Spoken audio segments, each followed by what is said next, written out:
Unit 5, Day 4. Looking at the various advantages of standard form and factored form. Each have their own distinct advantages.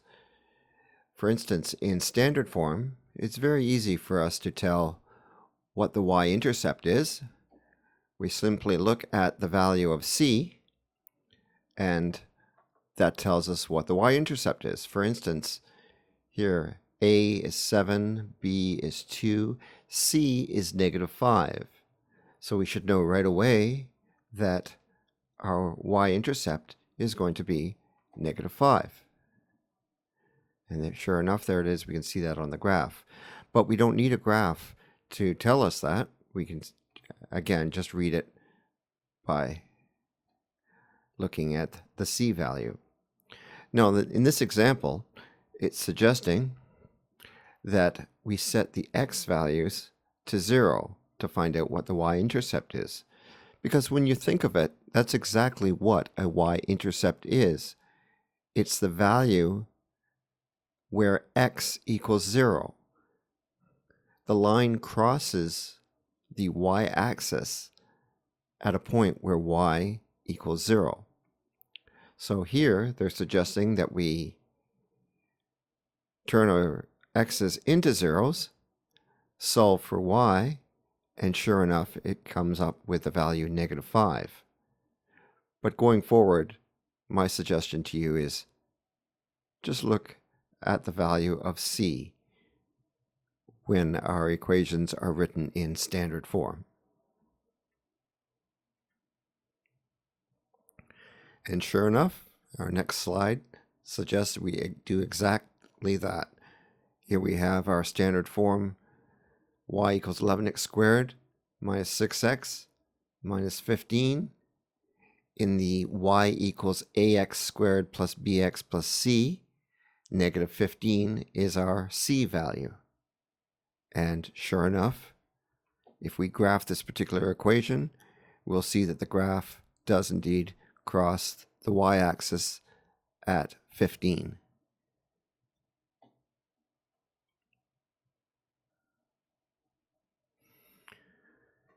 In this example, we're given the equation y equals x squared plus 13x plus 4.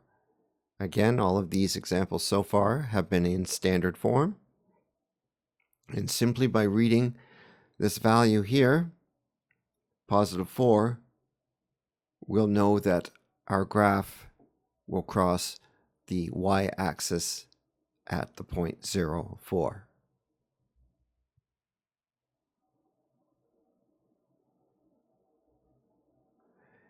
In this example, we're given the equation -6x squared plus 10x minus 8. Again, our y-intercept will be found at the value of c, which is -8. And the fact that the a value is a negative, in this case -6, tells us that our parabola will open up downwards. A has a negative value. Our parabola makes a sad face.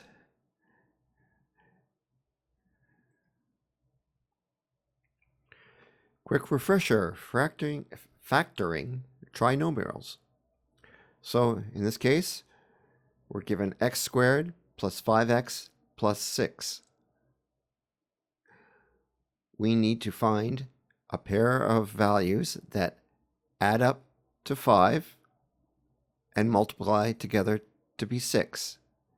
And the answer here is 3 and 2. These two values add together to be 5 and multiply together to be 6. So our factored form of this equation is x plus 3, x plus 2.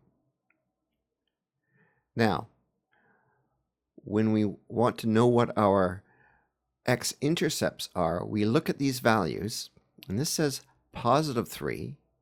This means x plus 3 equals 0, which means x has a value of -3, because -3 plus 3 will equal 0.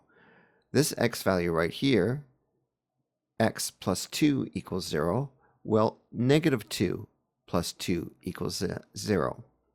So our x-intercepts will be negative 3 and negative 2.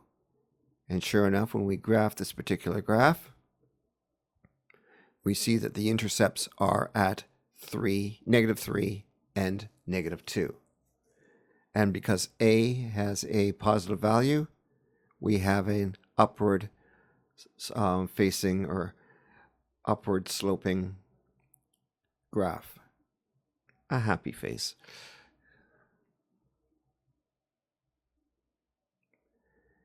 Here in this example, we're given in standard form the equation x squared minus 5x minus 24. So we need a pair of numbers that will add up together to be negative 5, and multiply together to be negative 24. And it just so happens that that pair of numbers is negative 8 and positive 3. Negative 8 plus 3 gives us negative 5. Negative 8 times 3 gives us negative 24. And if we graphed this trinomial, if we graphed this equation, we would indeed see that the graph crosses the x-axis at the point negative 3 and 8. Also, another piece of information that we can pick up from this standard form here is the negative 24. This tells us that our y-axis will be negative 24.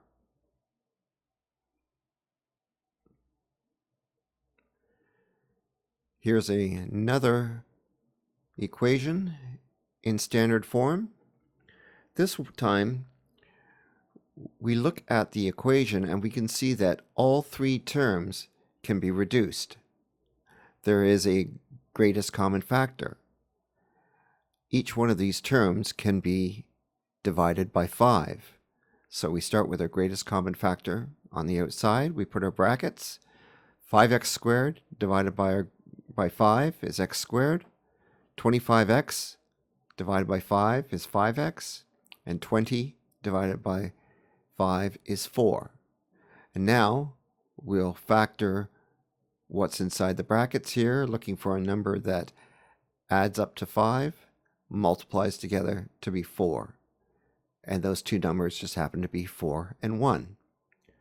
So our x-intercepts are going to be negative 4 and negative 1.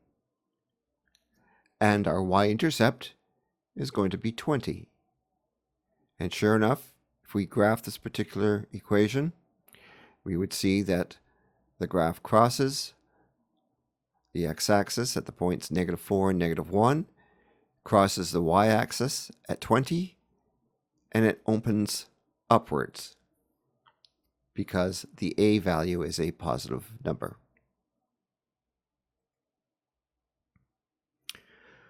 Find the x-intercepts or the zeros.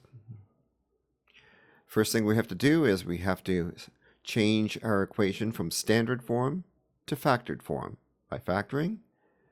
Step 2, we set our y to 0. And step 3, solve for x. So here's our equation, x squared minus 8x minus 33. So our step 1 is to change that equation from standard form to factored form. To do that, we're looking for a pair of numbers which add up to be negative 8 and multiply together to be negative 33. Those two numbers just happen to be 3 and negative 11. 3 plus negative 11 equals negative 8. 3 times negative 11 gives us negative 33. Now we'll set our factored form to 0. X plus 3 equals 0. X minus 11 equals 0. Therefore, our intercepts are negative 3 and 11. We can plot these points, negative 3 and 11. We know that our y-intercept is negative 33 from the standard form. So we could plot that point as well. And we also know that our a value is positive, again from the standard form. There's a 1, an implied 1 here. So given that, we have enough information to draw a fairly accurate graph, fairly accurate parabola, not perfect, but just by following these points and getting this shape, we can kind of approximate what our graph will end up looking like. To get a more accurate one, we'd have to plot more points. But this gives us just the basic shape of what our parabola would be just from the equation alone.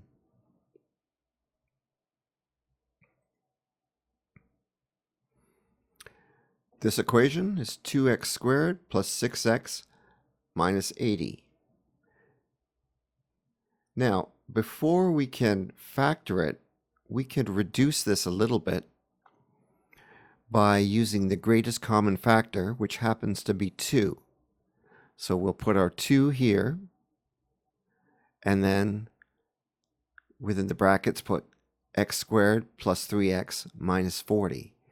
Now we have a slightly simpler standard form equation from which to factor.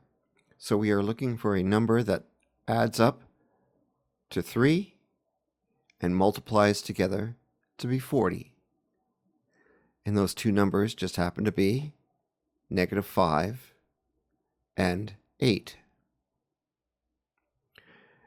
Now, once we get into this form right here in factored form, we can know our x-intercepts just by changing the sign.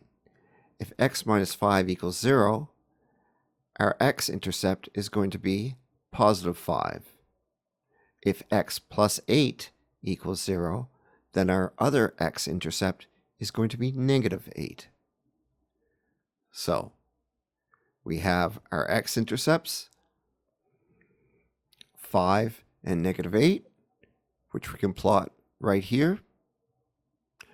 We know from our standard form equation that it's going to be opening up outwards. And we know that our y-intercept is going to be negative 80. So again, we have a fair bit of information just from looking at the equation.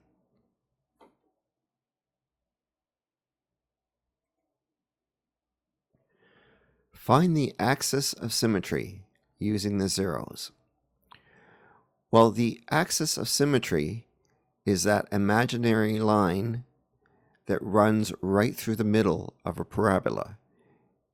Each arm of the parabola is reflected over this imaginary axis of symmetry.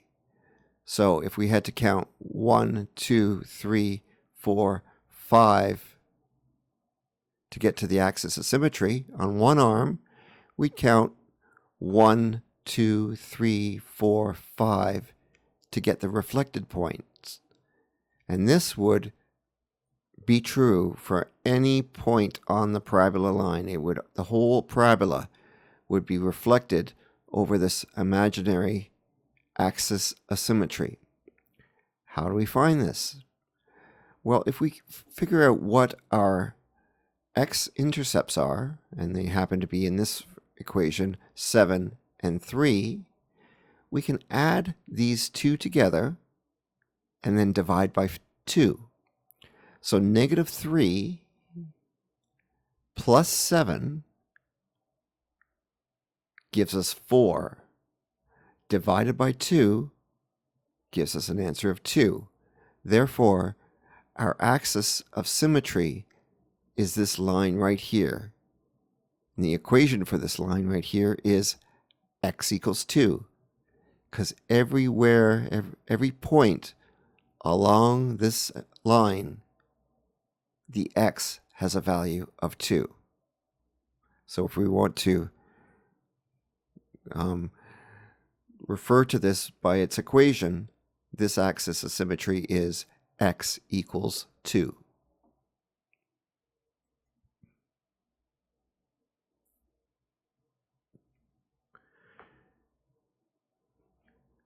Knowing that the x-intercepts of this particular graph are -3 and 7,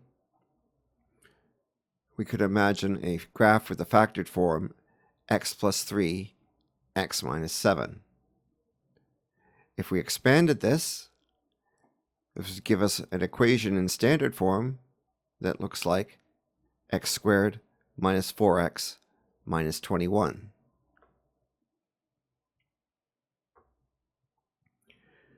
When we graph this, you can see that the vertex is 2, -25.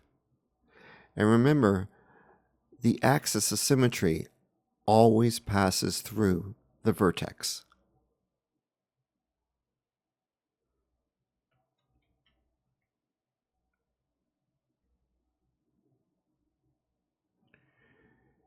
Here, we're told that the zeros are 5 and -8. I want you, for the time being, just to imagine that we can't actually see this graph. Okay, pretend the graph isn't even there, and we're going to try and recreate the graph just with the information that we know. Well, if the x-intercepts are 5 and -8, we could surmise, possibly, not definitely, because there could be a value in front of the bracket, but there could be an equation that says x minus 5, x plus 8. Remember, our x-intercepts are 5 and -8. Therefore, our factored form could be x -5, x positive 8.